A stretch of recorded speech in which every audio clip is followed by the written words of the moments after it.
You're listening to the Stop Binge Eating podcast with Kirsten Sarfty, episode number 370. Welcome to the Stop Binge Eating podcast. It's time for you to end your food obsession and begin feeling confident and in control around food. You are absolutely capable of eliminating binge eating from your life, and I'm going to show you how by giving you simple tools and insights that you can apply in your own life. I'm your host, Kirsten Sarfty. Now let's get to it. Hello. Really quick before we get started, registration for the next round of the Stop Binge Eating group coaching program will be opening in 1 month on October 1st of 2025. This is going to be your opportunity to get personalized help with stopping binge eating and help that focuses specifically on binge eating and the cause of it. So you don't have to try and figure it all out on your own. So you aren't trying to piece everything together, wondering if you're doing it right or if you're missing something. I'll be there to guide you through the whole process. And joining this time of year means you'll be getting help through the holidays and you'll start off the new year having already made progress and having gained momentum, which can be so helpful. So if you haven't made the progress you want to be making doing this on your own, and you're ready to get help, go to coachker.com/group and join the waitlist now. All that joining the waitlist means is that you're on the list to be notified as soon as registration opens on October 1st. So you can register ASAP and get started with the coursework right away, as you'll get access to the Stop Binge Eating course right when you sign up. So you don't have to wait until the program officially begins to get started.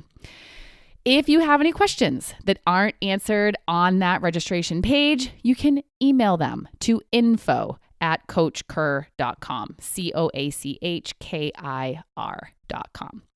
All right, now let's talk about those times when it really is the only time you'll ever eat that food. Throughout this podcast, I've talked many times about how we create food scarcity in our minds.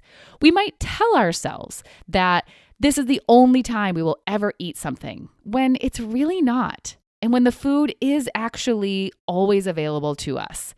And we tell ourselves that because we think we shouldn't be eating it. We think it's bad. We think it will cause weight gain or cause us to binge. So we restrict it from ourselves. We make it scarce for ourselves. We rarely ever allow ourselves to eat it. And at some point, our desire for it is so high that we say, screw it, and eat the food. But we're telling ourselves, it's just this one time. And because it's just this one time, we feel the urge to eat as much as we can while we can before we don't allow it again. So we might binge on it.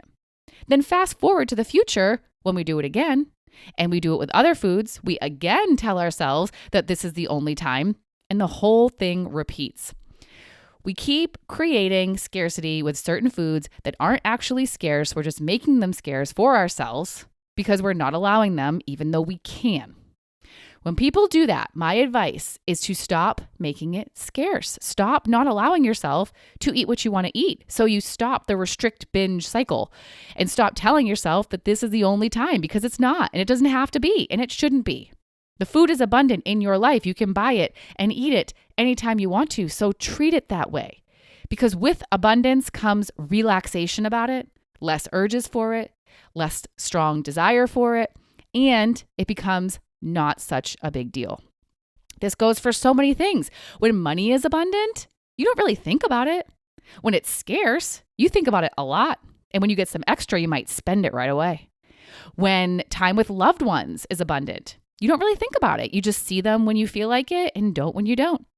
But when time with them is scarce, you might think about it a lot. And when you do spend time with them, it's excessive, and you might sacrifice other important things like sleep or commitments you made in order to spend maximum time with them.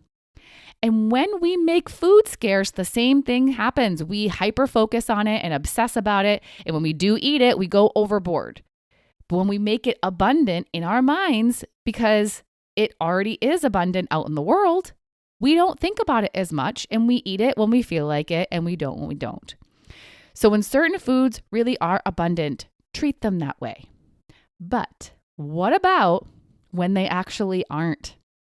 What about when you're visiting a different city, state, or country and they have food that you can't get at home? You can only get it there. Or what about when there are certain foods that are available only once a year, like pumpkin spice stuff or Christmas goodies or foods that your friends or family only make once a year? In those cases, the food really is scarce. It really is the only time you'll ever eat it, or you really won't eat it again for a while. You can't just tell yourself that you can eat it tomorrow or anytime you want, because maybe you can't. So then what? How do you not go overboard with it? And any other food that might be available that's also scarce. It all comes down to how you're thinking about it and what you're thinking while you're eating it. Let's say that once a year on a particular holiday, someone in your family or a friend of yours makes a special dessert. They only make it for this particular holiday and you love it. It's your favorite. And every year you eat way too much of it. But what makes the whole thing worse is that you also eat way too much of some other foods that people are only making for that holiday. All because this is the only time you can eat them. You only get them once a year, so you feel this urge to eat a lot of them. You want to eat as much as you can while you can because this is it until next year. In your mind, you're thinking that you only get this once a year. You're thinking about it in such a scarce way. But what if instead of thinking it that way, you think, I get to eat this every year? Do you notice a difference?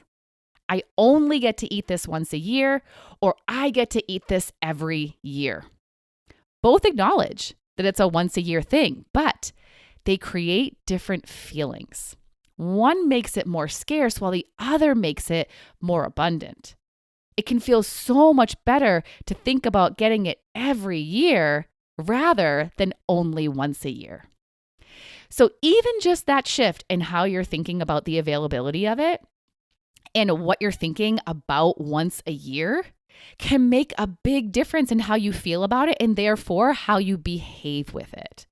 It's like if you're thinking that you only get to vacation at your favorite spot once a year versus thinking you get to vacation there every year. You're vacationing there the same amount of time each year, but you can either see it as abundant or scarce. So with the once a year food, be happy that you get it every year. Love that you get it every year. And when you're eating it, love on that food so much. Savor this special treat. Be mindful with it. Pay attention to the flavors and textures and squeeze every bit of pleasure out of it. Because when you do, this once a year experience will be so much more fulfilling than if you mindlessly eat it while paying more attention to what's going on around you or while thinking about what else you want to eat, or if you're feeling sad about this being the only time you'll eat it this year. When your experience of eating it is more fulfilling, it's easier to be satisfied with less and therefore easier to stop eating and move on. When you're feeling that scarcity, sadness, or aren't getting as much pleasure as you could while eating it, that's when you might want to go for more to get more pleasure and get more food because you didn't get as much pleasure as you wanted since you weren't present with it and because you were making yourself feel sad or some other negative emotion while eating it. So you can create some abundance with your thinking even when certain foods are kind of scarce. And you can also use this way of thinking for when you eat at places that you will visit again or places that you visit once a year or once every few years. You get to eat this every time you come here rather than it's going to be so long until I eat this again or this is the only time I'll eat this for a while. You will eat them again. And you can love that now is the time when you do eat them and you can savor every moment of it that you can. But what about when it's for real, just a one-time thing? Say you're in another country and you may never visit that country again. This is your only chance to eat the local cuisine and the local specialties. Just like in the other example, you might want to get as much as you can while you can because this is your only opportunity ever.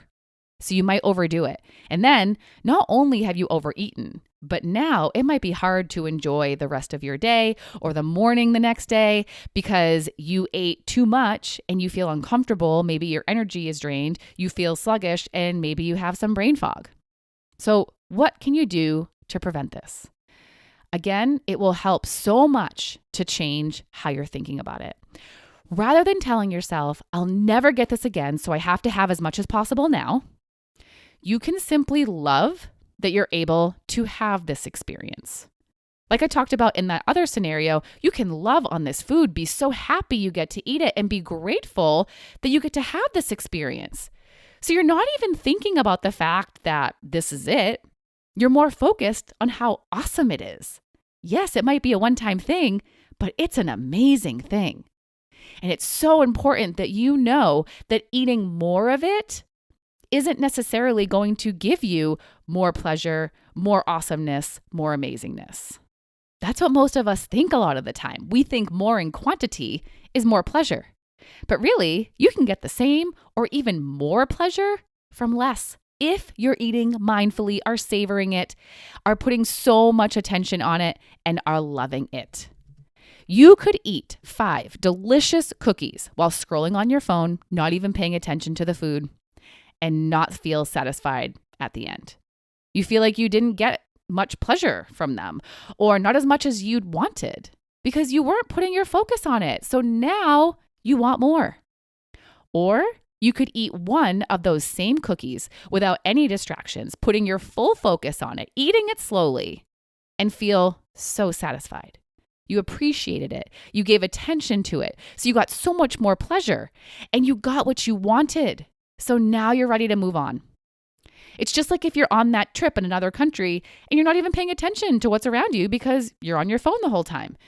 You finish your trip and you don't feel fulfilled. You don't feel like you got enough. So you aren't satisfied and you want to stay longer. But if you're paying attention to everything, are taking in the sights, the architecture, the scenery, the culture, everything, then you'll finish and feel so fulfilled, so satisfied. And so you're ready to leave and go home. You did it. You got what you came for. So when you're eating that food that's legit a one-time thing, love on it so much. Appreciate it. Be glad that you get to have this experience. And I want to give you another tip too. This is really for any time you're eating something that's legit scarce, but especially when you're on vacation and you have multiple days of exploring and fun to be had. When you're making the decision for how much you're going to eat, consider how you want to feel afterward and how you want to feel later and the next day. The amount you're eating, whether it be at a meal, for dessert, or just a random joy food in the middle of the day, is going to affect how you feel. I bet you want to feel alert, energized, comfortable, be in a good mood, and just feel your best all around as you're on this vacation. So consider that when you're making your food choices. Consider how you think you'll feel and how you want to feel when you're making decisions. It will be an effect of your decision and it will matter to you. So think about it. And one more thing. If there are multiple options at one time that sound good to you, and you know that if you eat all of them, then you won't feel so great, please know that you will be okay if you don't get everything. You're going to get so much pleasure from what you do choose. The not also having the other things really won't matter. You're going to get a new experience with what you chose. And hopefully it's as great as you imagined it would be. You don't need to hold on to what you didn't get. You'll be okay without it. There is so much more amazingness for you to enjoy beyond that food. So appreciate what you did choose and appreciate everything else around you that is worth appreciating. Not trying all the foods won't be the end of the world, and you don't have to live in regret about it. Again, love what you chose. And if you do feel disappointed with what you chose, you don't have to then overeat with getting something else. You can let it go, knowing that you made what you thought was the right decision at the time. And the next opportunity you have for something new and special, do your best to choose something you think you'll love. And a side note, I actually did an episode about disappointing food, episode number 199, if you want to give it a listen, to help you with those times when the choice you made was disappointing. So I hope that helps you to see how you can handle those for real scarce food moments.